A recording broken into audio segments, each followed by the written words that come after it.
Dengan sangat berat hati Kara akhirnya benar-benar menyerahkan semua dokumen miliknya dan juga Kiara pada Brian. Dan Brian menerima semua itu tanpa kata, wajahnya memang terlihat datar seperti biasanya tapi di dalam hati Brian merasa sangat bersyukur. Karena akhirnya Brian tiba di titik ini. Akan segera memiliki Kara serta anak mereka secara utuh. Aku akan telepon Jody untuk mengambil berkas ini sekarang juga, ucap Brian. Terserahmu, balas Kara dengan acuh, bahkan mulai naik ke atas ranjang seolah tidak memperdulikan keberadaan Brian di kamar ini. Ya, akhirnya Kara memang memutuskan untuk tidur di kamarnya sendiri, tidak jadi tidur di kamar Rami. Sekarang malam sudah semakin larut, begitu banyak perdebatan yang terjadi di rumah ini. Kara tak ingin menganggur Rami lagi dengan semua permasalahan yang dia punya, jadi Kara memutuskan untuk tidak memperdulikan apapun dan segera ikut sang anak tidur. Namun malam belum berakhir bagi Brian, dia masih menunggu sang asisten pribadi untuk datang lagi ke rumah ini. Urus semua surat-surat pernikahanku dengan Kara besok, aku ingin semuanya bisa cepat selesai, titah Brian seraya gerakan sebuah dokumen pada Jody. Baik Tuan, balas Jody, meskipun sebenarnya bingung sekali kenapa semuanya jadi seperti ini. Bagaimana dengan pernikahan Tuan Brian dan Nona Iriana? Jody belum mampu menebaknya, yang dia lakukan sekarang hanya mematuhi semua perintah sang Tuan. Sekitar jam setengah 12 malam barulah Brian masuk ke dalam kamar, melihat Kara dan Kiara yang sudah sama-sama terlelap di ranjang. Melihat pemandangan ini hati Brian kembali berdesir nyeri, karena ketidakmampuannya selama ini Brian membiarkan dua wanita itu hidup tanpa perlindungan. Entah usaha apa saja yang telah dilakukan oleh Kara untuk bisa bertahan.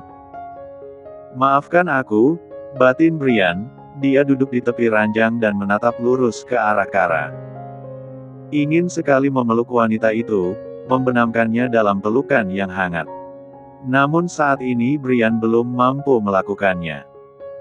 Yang Brian mampu lakukan sekarang hanyalah menatap wajahnya sampai puas, sampai semua rindu yang selama ini dia pendam sendirian jadi sedikit mereda.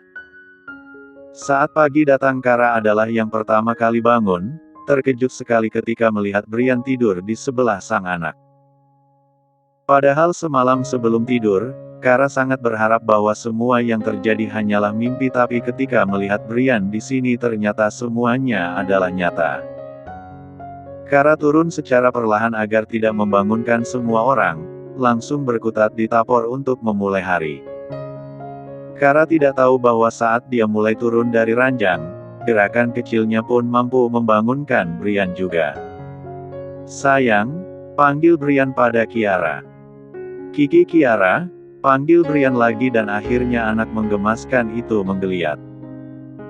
Kiara, panggil Brian dan suaranya makin terdengar jelas di telinga Kiara, membuat gadis kecil itu sontak membuka mata. Untuk beberapa saat Kiara hanya terdiam menatap Om Tampan yang kini berada di sampingnya. Hingga lambat laun semua kenangan yang terjadi semalam kembali mendatanginya dengan jelas, bahwa Om Tampan yang selama ini Kiara harapkan jadi dadinya yang baru ternyata adalah dadinya yang sebenarnya. Kiara mulai tersenyum. Dedi, panggil Kiara. Brian mengangguk, Dedi di sini sayang. Kila cuma mimpi, ternyata Dedi benar-benar di sini. Dedi kira juga mimpi, ternyata anak Dedi benar-benar ada di sini. Balas Brian lalu keduanya sama-sama tersenyum dan saling memeluk dengan erat. Momi di mana Dat? Momi sudah bangun lebih dulu, sepertinya Momi sedang menyiapkan sarapan untuk kita semua. Kiara tersenyum penuh makna, kini di saat Mominya sibuk di dapur Kiara tidak akan sendirian lagi. Karena mulai sekarang akan ada Dedi yang menemaninya seperti ini. Kenapa tersenyum seperti itu? Tanya Brian pada sang anak. Karena Kiala sedang bahagia, jadi Kiala senyum-senyum telus. Maafkan Dedi ya. Kenapa Dedi meminta maaf? Karena Dedi merasa sangat bersalah Dedi baru bisa menemui Kiara sekarang. Tidak apa-apa, Kiala sudah memaafkan Dedi. Kiala senang karena akhirnya Dedi datang. Entah kenapa Brian ingin sekali menangis ketika mendengar ucapan sang anak, dadanya terasa begitu sesak. Padahal pembicaraan mereka biasa saja, tapi ternyata mampu membuatnya merasa semakin bersalah. Ayo kita bangun, kita lihat Momi di dapur, ajak Brian, mengalihkan hatinya sendiri agar tak terus berkubang dalam kesedihan, sebab harus dia lakukan sekarang adalah fokus untuk membahagiakan Kiara dan juga Kara. Ayo, ajak Kiara dengan semangat. Mereka berdua akhirnya bangun dan keluar dari kamar, bergandengan tangan menuju dapur dan ternyata di sana bukan hanya ada Momi Kara, tapi juga sudah ada Tante Rami. Selamat pagi Momi, Tante, sapa Kiara. Dia seperti tak ingin melepaskan tangan darinya. Rami, tolong kamu mandikan Kiara saja. Biar aku yang masak, ucap Kara. Iya kak. Kiala belum mau mandi Mom, kan cekalang maci pagi, sahut Kiara. Biar aku yang mandikan, ucap Brian. Biar Rami yang mandikan, balas Kara, sorot matanya tidak pernah terlihat ramah jika berhubungan dengan Brian. Tapi Mom, Kiala maunya sama Dedi. Dedi itu laki-laki sayang, malu. Jadi lebih baik mandi dengan Tante Rami saja. Aku bukan orang asing Kara, aku ini ayahnya. Brian yang menyahut, sebab kata-kata Kara cukup membuatnya tak nyaman. Seolah Brian adalah orang asing yang tak berhak mengurus Kiara, orang asing yang bisa saja berbuat jahat pada anak mereka. Begitu piciknya pikiran Kara pada Brian. Hingga membuat Brian pun kini menatap tajam ke arah wanita tersebut. Hawa perselisihan di antara keduanya terasa kental sekali, sampai membuat Rami jadi takut. Sekarang di rumah ini jadi sering terasa mencekam. Ayo Dad, kita mandi, ajak Kiara. Hanya suara riangnya yang mampu memecah ketegangan di rumah ini. Brian mengangguk dan akhirnya mereka kembali pergi dari dapur tersebut. Selesai urusan dapur Kara juga mendatangi kamar, melihat Brian yang sedang menyisir rambut Kiara dengan begitu telaten. Kiara tertawa karena merasa senang, sementara Brian terus tersenyum menatap keceriaan sang anak dari pantulan kaca. Mom, sapa Kiara saat melihat ibunya datang. Momi akan mandi sayang, hari ini Momi akan pergi lebih pagi. Kemana? Tanya Brian. Kemana? Tentu saja pergi bekerja, kemana lagi? Balas Kara acuh. Bukankah hari ini kita akan menikah? Jody sudah mengurus semuanya. Surat-surat di kantor catatan sipil, juga sebuah tempat ibadah untuk kita mengucapkan janji suci, terang Brian. Kara ingin pernikahan mereka disembunyikan untuk sementara waktu karena itulah Brian mengatur semuanya agar tidak terlalu berlebihan. Bahkan tidak akan dihadiri oleh siapapun, yang jadi saksi hanya Jody dan juga Rami. Sedangkan Kara jadi kehabisan kata-kata mendengar penjelasan Brian, semuanya terasa begitu mudah bagi pria tersebut, semudah membalikkan telapak tangan. Kamu boleh mengatur apapun, tapi jangan mengganggu pekerjaanku, kehidupanku, balas Kara. Berhentilah bekerja dari sana, sekarang aku yang akan menanggung kebutuhanmu dan Kiara. Nanti aku juga akan mengisi rumah ini dengan beberapa pelayan, tidak perlu melakukan pekerjaan apapun. Kiara tersenyum lebar ketika mendengar ucapan dadinya, inilah tujuan Kiara ingin memiliki seorang ayah yang kaya raya. Karena dengan semua uang dadinya, hidup Kiara dan sang Momi akan jadi mudah. Bergelimang harta hingga tidak perlu repot-repot mencari uang, justru akan menjalani kehidupan yang menyenangkan. Berbelanja sesuka hati, makan makanan yang nikmat dan pergi ke tempat yang indah. Kiara senang sekali, belum apa-apa Kiara sudah membayangkan ingin membeli sepeda baru. Sepeda dengan motif Barbie yang dia impi-impikan. Cukup Brian, sudah aku katakan. Aku tidak akan melarangmu tentang apapun mengenai Kiara, tapi jangan usik kehidupanku. Aku akan tetap bekerja, balas Kara, lalu segera pergi masuk ke dalam kamar mandi untuk menghentikan perdebatan ini. Tiap kali mereka bicara pasti ujung-ujungnya perdebatan yang akan tercipta. Entah sebenarnya ego siapa yang paling tinggi. Brian atau Kara, karena keduanya merasa benar dengan versi mereka masing-masing. Kenapa Ci, Mommy dan Daddy debat teluk? Tanya Kiara bingung. Ini bukan debat sayang, justru kami sedang berdiskusi. Debat juga tidak apa-apa kok Dad, aku senang melihatnya, balas Kiara lalu terkekeh, sebab baginya pemandangan perdebatan seperti ini adalah pemandangan baru yang menyenangkan. Ibu dan ayahnya memperdebatkan banyak hal. Hidup Kiara jadi seperti tambah banyak warna. Bahkan perdebatan Mommy dan Daddy, Kiara menyukainya. Tanya Brian dan Kiara mengangguk mantap. Kata Noah kedua orang tuanya juga celing bel debat, jadi cekalang aku sudah melacak cepelti Noah yang memiliki kedua orang tua.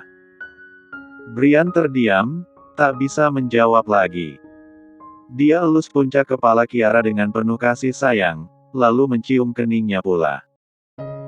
Hari ini Kiara tidak pergi ke daycare karena Brian yang akan menjaganya. Brian sudah putuskan untuk tidak pergi ke kantor selama 1 minggu ke depan. Sementara Rami pergi ke kampus dan Kara tetap pergi bekerja. Bagaimana dengan rencana pernikahan yang telah diatur oleh Brian? Akhirnya diundur sampai Kara pulang kerja. Malam pun tak masalah. Di mana Brian? Apa semalam dia tidak pulang? Tanya Papa Teddy, sebab tak melihat sang anak ada dimanapun pagi ini. Bahkan di meja makan pula. Iya Pak, semalam Brian memang tidak pulang. Apa kamu tahu dia menginap di mana? Entahlah, balas Iriana lesu, bahkan jika ingat tentang panggilan teleponnya semalam dengan Brian membuatnya saat ini tidak berselera untuk sarapan. Brian seperti menerbangkannya sampai ke awan lalu tiba-tiba dijatuhkan dengan kasar sampai ke dasar jurang. Setelah memeluknya di kantor tiba-tiba saat malam Brian malah pergi entah kemana. Kenapa menjawab seperti itu? Apa ada masalah? Tanya Papa Teddy, bertanya dengan penuh perhatian. Kata Brian dia menginap di rumah seseorang, tapi tidak mengatakan padaku menginap di tempat siapa. Malah katanya akan menjelaskan semua hari ini atau besok, jelas Iriana apa adanya. Dahi Papa Teddy sampai berkerut ketika mendengar jawaban tersebut, tanya-tanya juga. Siapakah seseorang yang dimaksud oleh Brian? Tak biasanya pula Brian bersikap seperti ini. Papa Teddy bahkan sampai mengingat-ingat siapa teman dekat Brian beberapa tahun terakhir, tapi ternyata Papa Teddy tidak menemukan jawaban apapun. Beberapa tahun terakhir ini Brian hanya sibuk dengan pekerjaan. Bahkan Brian tak lagi terhubung dengan teman-temannya di geng motor ketika zaman SMA dulu.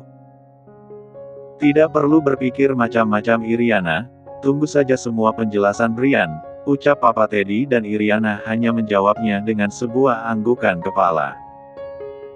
Demi menenangkan sang calon menantu, Papa Teddy bahkan menggenggam salah satu tangan Iriana yang ada di atas meja. Perlakuan lembut yang akhirnya berhasil membuat senyum Iriana kembali, meskipun hanya sebuah senyum kecil. Pagi ini Iriana juga tetap bekerja seperti biasa, kembali mengadakan pertemuan dengan tim yang akan menangani pernikahannya. Hari ini memeriksa ballroom yang akan dipakai, juga menentukan skema desain di ballroom tersebut. Intensitas pertemuan Iriana dan tim wedding organizer yang semakin sering membuat kabar tentang pernikahannya semakin jadi pembicaraan untuk semua karyawan di hotel. Selalu terdengar pula di telinga Kara, lalu bagaimana bisa dia menjadi penyebab rencana pernikahan ini berakhir? Tidak, Kara tidak akan pernah melakukan itu. Kara, kenapa hari ini aku lihat kamu bekerja begitu keras? Tidak perlu bekerja sekeras itu, gaji kita semua akan tetap sama, ucap Desi. Kara tersenyum hambar. Apa kamu sedang banyak pikiran? Tebak Desi pula, biasanya orang yang memiliki banyak pemikiran akan melampiaskannya dengan bekerja lebih keras. Mungkin saja Kara seperti itu. Anggap saja seperti itu, kepalaku rasanya sampai ingin pecah. Balas Kara lalu terkekeh, membuat Desi jadi bingung. Jadi sebenarnya yang diucapkan oleh Kara serius atau hanya bercanda? Tapi masih nafsu makan kan? Ayo kita makan siang, ajak Desi dan Kara mengangguk. Tadi pagi dia juga sudah menyiapkan bekal untuk dirinya sendiri. Sampai jam pulang kerja tiba, pikiran Kara masih saja seperti benang kusut. Apalagi jika membayangkan sekarang di rumah itu sudah ada Brian, hatinya terus saja merasa gelisah. Cemas karena tak bisa menebak apa yang akan terjadi di masa depan nanti. Dengan mengendarai motornya seorang diri akhirnya Kara pulang, masuk ke halaman luas rumah milik pria tersebut. Dan alangkah terkejutnya Kara ketika melihat di halaman rumah Kiara sedang belajar menggunakan sebuah sepeda. Sepeda baru yang jelas saja dibelikan oleh sang ayah. Jantung Kara sampai berdenyut nyeri saat melihatnya. "MOMMY!" teriak Kiara. Dari suara teriakannya terdengar jelas jika sang anak tengah merasa bahagia. Dari arah pintu utama Kara kemudian melihat seorang wanita asing membawa sebuah nampan berisi minuman, terlihat seperti jus. Wanita itu menggunakan seragam yang terlihat seperti pelayan. "Permisi tuan, Nona. Minumannya saya letakkan di atas meja," ucap pelayan tersebut dengan kepala yang menunduk, bicara pada Brian dan juga Kiara. Brian memang telah menyediakan beberapa pelayan di rumah ini untuk melayani semua orang, mengurus dapur dan rumah. Kara kemudian memarkirkan motornya di garasi, keluar menuju halaman untuk menemui anaknya. "Mommy, Dedi membelikanku sepeda baru." Kali ini Kiala dan Dedi keliling mall, jalan-jalan, bel main bel cama. Jelas Kiara langsung menceritakan semua hal yang dia lakukan hari ini pada ibunya. Kara tentu tertegun, berani sekali Brian mengajak Kiara untuk keluar secara terang-terangan. Bagaimana jika ada yang mengenali kebersamaan mereka? Bagaimana jika sampai terlihat oleh Nona Iriana? Kara takut sekali, sekarang hatinya seperti diselimuti rasa ketakutan. Sampai sulit untuk melihat kebahagiaan yang terpancar jelas di wajah sang anak. "Jangan hanya diam saja, tanggapilah cerita Kiara, tanyakan apa dia bahagia," ucap Brian pula. Kara lantas tersenyum kecil ke arah sang anak, lalu berjongkok dan ikut melihat sepeda baru Kiara. "Apa Kiara bahagia?" tanya Kara. "Tentu saja Mom. Kiala bahagia sekali, sepedanya cantik kan? Sama seperti Kiala." "Iya, sepedanya cantik, bagus sekali," balas Kara, tersenyum dengan rasa takut yang tak mampu dia tapis. "Sekarang Mommy sudah pulang, kita sudahi bermain sepedanya, ya?" tawar Brian pada Kiara. "Siap Dedi, ayo Mom, aku tidak cabal mau pergi." "Pergi kemana lagi?" tanya Kara. "Kemana? Tentu saja pernikahan kita, kemana lagi?" Brian yang menjawab, lalu tersenyum hangat. Kara seperti seseorang yang telah kehilangan jiwanya, sore itu waktu cepat sekali berlalu. Tiba-tiba kini Kara dan Brian telah berada di sebuah tempat ibadah, siap untuk mengungkapkan janji pernikahan. Kara bahkan menggunakan gaun berwarna putih yang panjang, terlihat jelas jika dia adalah pengantinnya. Sementara Kiara sudah cantik dengan gaun yang mengembang setinggi lutut anak kecil tersebut. Rami dan Jody juga ada di sana berpenampilan serasi untuk menjadi saksi. Bukannya merasa bahagia, Kara justru menangis saat Brian memasangkan cincin pernikahan di jari manis tangan kanannya. "Ya Tuhan, kenapa jadi seperti ini?" batin Kara.